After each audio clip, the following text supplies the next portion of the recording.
Hey, experts listeners. I want to key you into something that we do very special here at Ops Experts Club, and that's a masterclass. We have a free masterclass called Foundations That Scale. And the great thing about this masterclass is it's for operation professionals who are growing businesses. One of the most dangerous things you can do as an operator is grow businesses on a foundations that's not stable. So in this particular masterclass, we take apart all of the inside pieces of your team, your tech, and how they're using time. And we make sure that you're building on a foundation that's stable. So if you want to check out a great masterclass completely for free, go to foundationsthatscale.com. We'll see you there. Welcome to the Ops Experts Club with Aaron, Terryn, and Savannah. This podcast will take you behind the scenes of some of the finer details of multi-million-dollar companies. These ops experts have dealt with operations for scaling companies and well-established businesses with anywhere from small to large teams.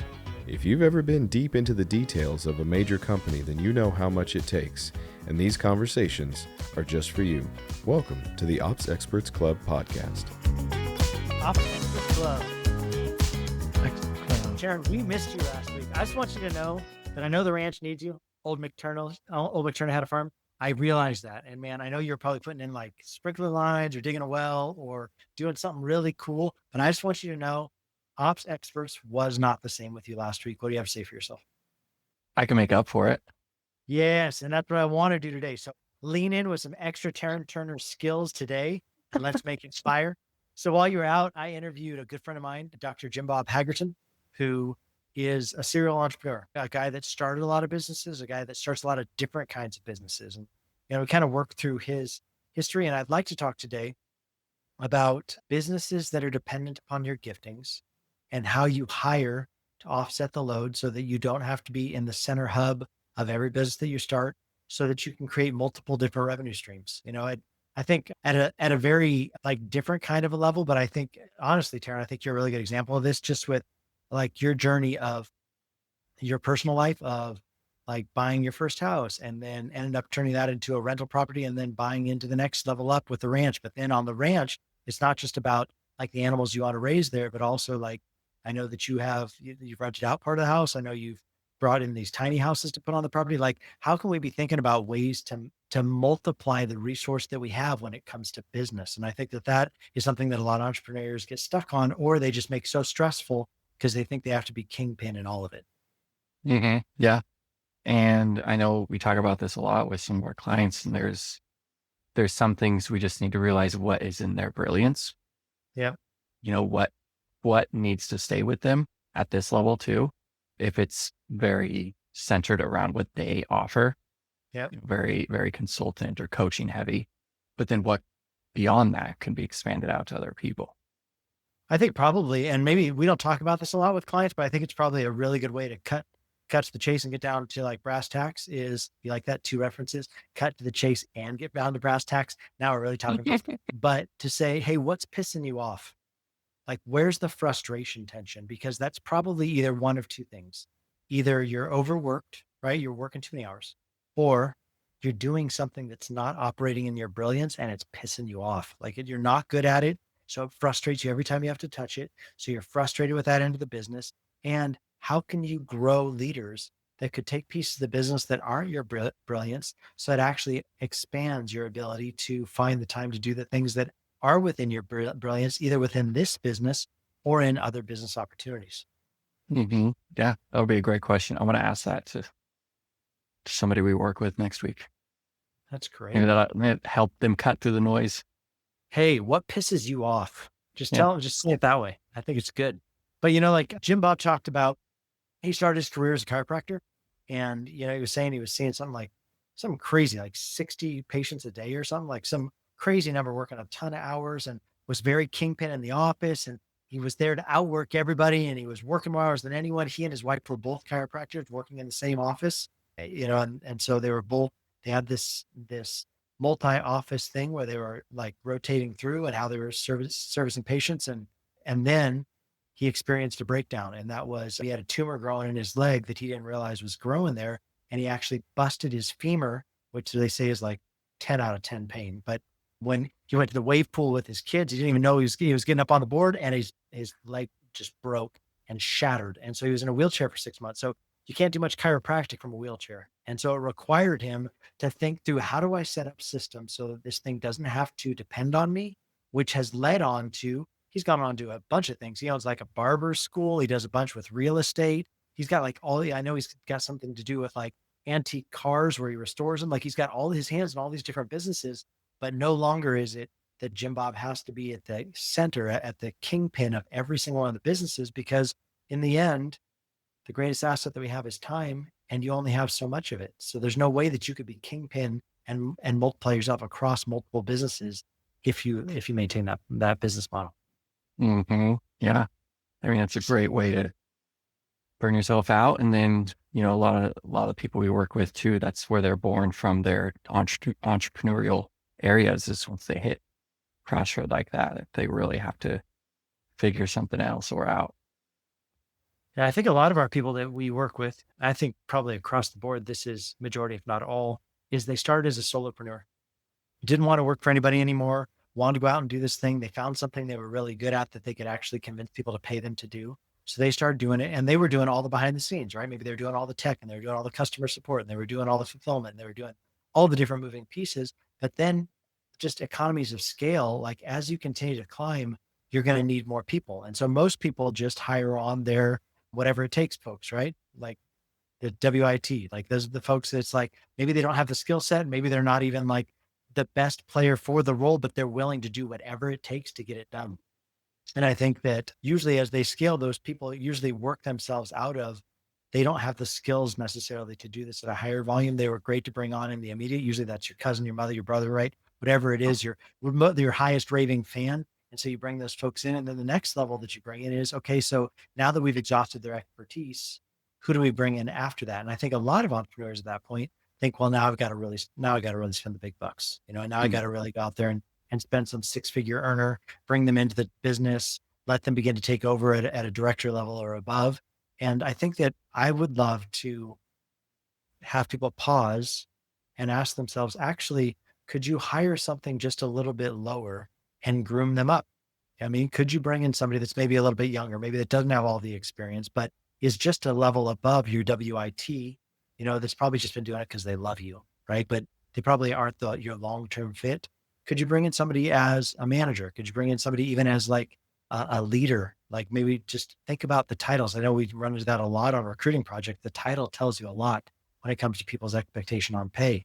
So could you bring them in as a lesser role, but then with the intent of, I'd like to grow them into something so I'm able to exit all of these pieces eventually. What are your thoughts on that? Yeah. I mean, it really requires a great number two, whatever you're going to call that person. Who can you bring up next to you, alongside of you? Who's going to complement you? And contrary to what you might want, you're going to want to find somebody who's kind of the complete opposite of you. Right. Maybe not the person you want to go have a beer with every day, but like Right. the kind of person that you might not get along with, but is the complete other end of all the things you're good at, as what they're going to be not good at. Somebody that's probably going to take over your hiring moving forward too, because typically visionaries like to hire people that are exactly like them, but usually that's not what the business needs. They don't need more gasoline on the fire. I mean, they need somebody that's going to sit there and stoke the flames, that's going to sit there and move the logs around the fire, that's going to make sure we get the best bang of efficiency out of that fire before we dump more gasoline on the top of it. So I think you're absolutely right. And I would say, we always advocate for, why don't you start with an EA? Why don't you start with somebody that's going to take on the administrative load that you don't want to bear, with the intent in mind of, could this person someday work themselves out of being my EA, bring in somebody that's a lesser price point for my EA? They could train them, but then they could elevate up into some sort of operations position, because nobody's probably known you as well as somebody that's been in the underbelly of everything that you touch, right? And so they can probably predictively think through what would they say in this scenario, because they've been answering your emails. They've been in your inbox. They've been scheduling your, they've been helping you with fulfillment. They've been maybe even stepping in as you in certain meetings or certain settings. And so they're able to drive like you would, but with an operational perspective that enables you to scale. And even if they don't grow into a different position, you've just created yourself a filter for all new future hires. That now, instead of having to come to you for everything, they need passwords, they need logins, they need questions for small things. You now have a filter, somebody who might know the answers already, and somebody who can get them most of what they need without you. And can set up economies of scale, right? So like typically most visionaries live by their phone, right? They live in a texting world. Well, I would love to advocate for that's probably not the best thing to build on across your organization, right? So you probably need something a little bit more administratively geared, right? So whether that's you move to a project management tool that you can have comments tied to different tasks as they're assigned. I have yet to meet the visionary that loves a project management tool. They just don't typically live in them. But your number two should, or your EA should. They should be extracting things out of your brain, pulling them down into a spot that you can, with economies of scale from there, right? Is that as we drop them into a project management tool that they can tie comments to and ask certain people in the organization, hey, where are we at with these different moving pieces? So that it's not all in some long text thread the size of China, or we're adding new people into new text threads, or visionaries do crazy stuff, right? Because they're just doing it ad hoc at the moment, knee jerk, what needs to happen, instead of, no, there's a way we should be communicating. And visionary, you're probably not the one that should be deciding that. We should come up with the simplest way for you to communicate, but that should be communicating down to whoever's going to disseminate it out amongst the team. So thinking through, do we move to a Slack? Do we move to a WhatsApp? Do we move to a Voxer, where it's not necessarily people's personal line that we're working with on their phones? It's something that it's like, no, we can create groups within and communicate in a way that they could still segment and have a personal life with their personal phone number and a business life within an app that's designed to be able to control conversation.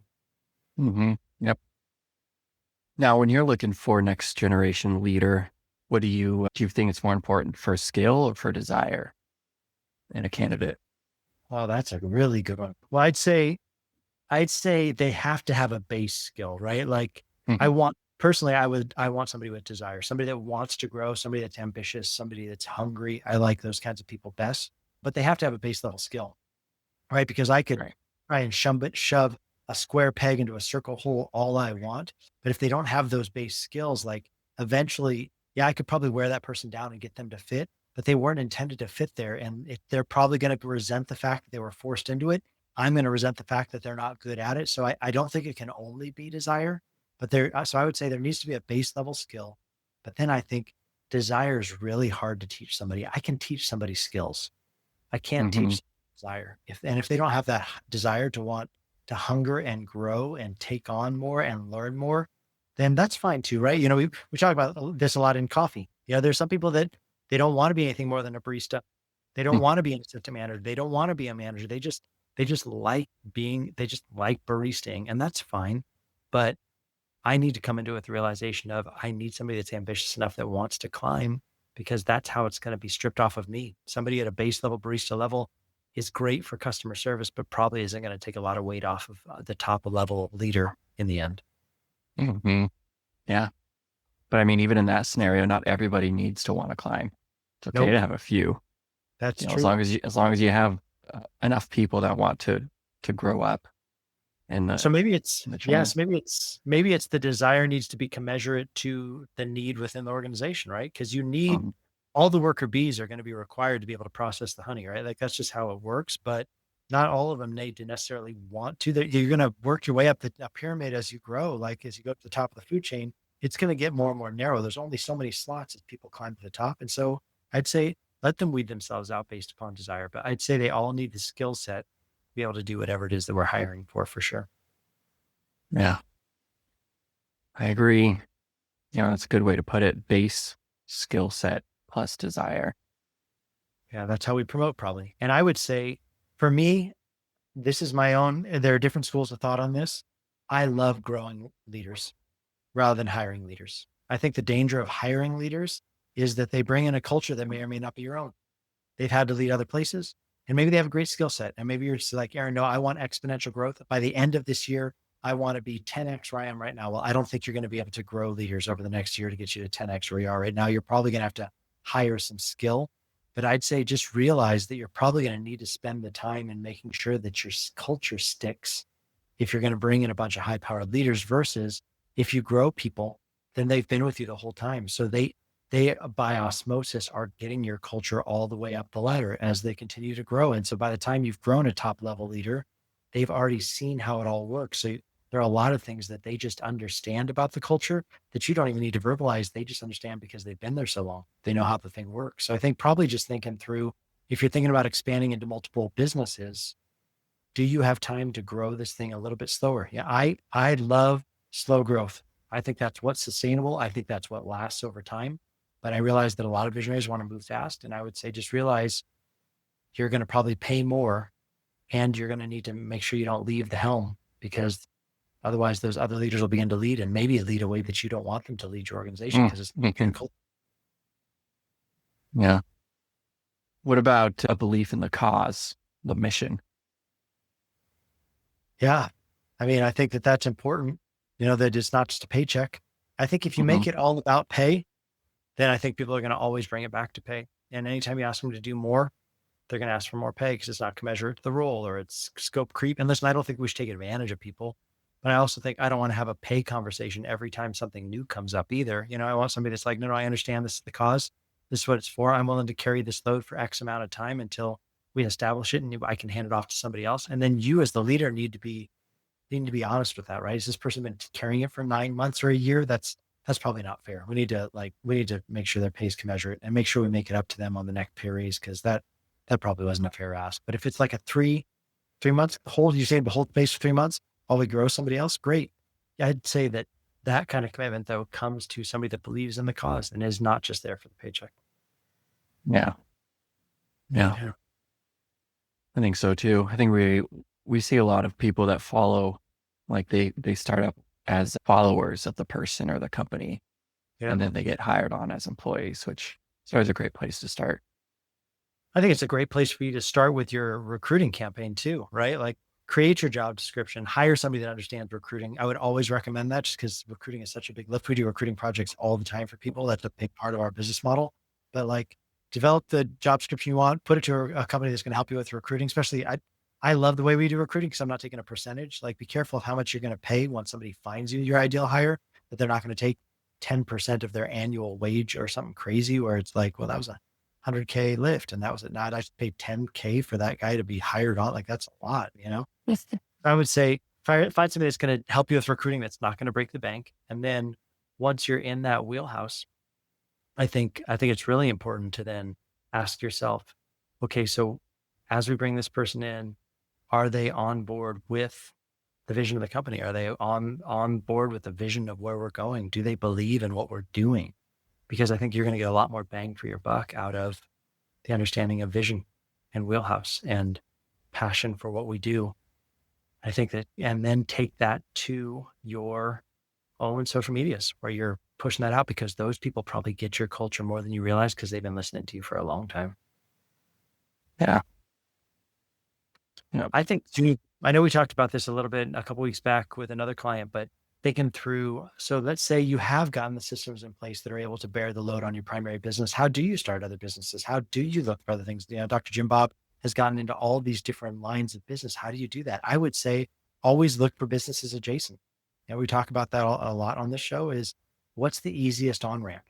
Like, what would be the easiest on ramp for me to start something else that wouldn't require that much of a lift? A great example from our side is we did a lot of coffee consulting. We did a lot of consulting with coffee clients, and we're under the hood of a lot of different big name coffee brands and a bunch of little indies, and in that, I feel like I gleaned and learned and pulled together all the best, and then went down to Belize to start this coffee expression down there. So the first drive through coffee in Belize, we started Drew and I, what I mean? It was because we had gathered all this wisdom, and then we took it to, a place where there was blue sea. I mean? Like, this, not only on the ocean, but a spot where there was opportunity in the industry, where there wasn't a bunch of pressure down there yet. So why don't we take something that we know works, go to an environment where it's an opportunity for it to work, where there's not a ton of pressure or competition.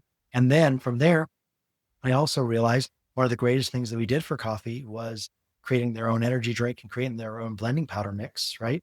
So then I went out and I started a company that's what we do. We white label energy drink and we white label blending powder mix and sell it to companies up here. And I'm able to offer it at a cheaper price point for my coffee business down in Belize. And those three businesses can all kind of shift and move within the same atmosphere, because they're all a similar business model. So I can have three businesses that are all uniquely profitable, but I don't have to run, because I've got team within each one that understands the flow, because they all were birthed out of Collab team. All of it came out of Collab team, but it was a business adjacent that was able to be profitable and was pretty easy to prop up, because I had people that knew what we were doing and understand how we did it. And I had, recruited out of coffee clients that had sold to bigger franchises and, had gotten lost. Their people had gotten lost. I'm like, man, that was a really talented player. Let's bring him into Collab team. And over time, it's really grown skill set that's enabled us to start other businesses to make sense. So it enabled us to do Indie Coffee Coalition for the distribution of ingredients. It enabled us to do Coffee de los Mayas down in Belize. But all that came out of businesses adjacent to things that we were already doing. And so it wasn't as heavy of a lift. Yeah.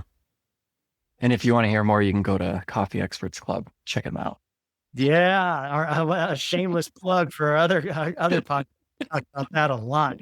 We was on that with our partner in Belize. And so we do end up talking about Coffee de los Mayas quite a bit, but just an encouragement for what's the easiest on-ramp. Once I get out of a place where this thing doesn't have to depend on me anymore, and it opens me up from future opportunities that could be profit giving, like how do I then move into that and set up a similar system that's not reliant on me? So I guess the full take home of our show today is, are things still revolving around you? And are you pissed? Are you frustrated? Let's figure out what the thing is that you're most pissed about and get that off of you. Give that to somebody else that's probably designed differently than you. That way they can bear it without being pissed off about it all the time, right? So then you're able to hand those things off. That's going to create more real estate in your time spectrum. And with that real estate that's been gained, like ask yourself, are there businesses adjacent that would be an easy startup where I could maybe pull existing team into that and facilitate it? And it would be something that I could continue to grow and spread my revenue source from, so that it's not all my eggs in one basket, Yeah. Yeah. It's a great way to do it. Great way to do it, Terryn. All the best. All the best. Yep. And I think in that, as not, I listened to somebody speak this morning at P. Vargas's mastermind, the Wellspring, and the guy was speaking on entrepreneurial burnout. And he was just talking about how the way that you prevent burnout is by systems and creating systems and creating for yourself margin. So ask for yourself today, like, do I have margin? Am I always overwhelmed? Am I always stressed out?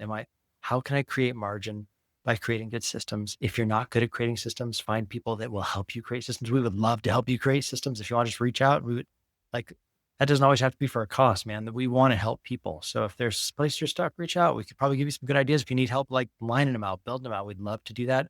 Coffee experts, ops experts, all of the podcasts, consume things that are going to give you tools for free and allow it to challenge your norm and create systems so it doesn't have to rely on you. And then from there, begin to continue to build. So that'd be my counsel, Terryn Turner. Wow. Time flew. Can't believe it. Dude, it did. So ops experts, thank you for joining us today. Isn't it good to have Terryn Turner back? It's just not the same without it here. I wish you guys could see how cool of a shirt he has on today.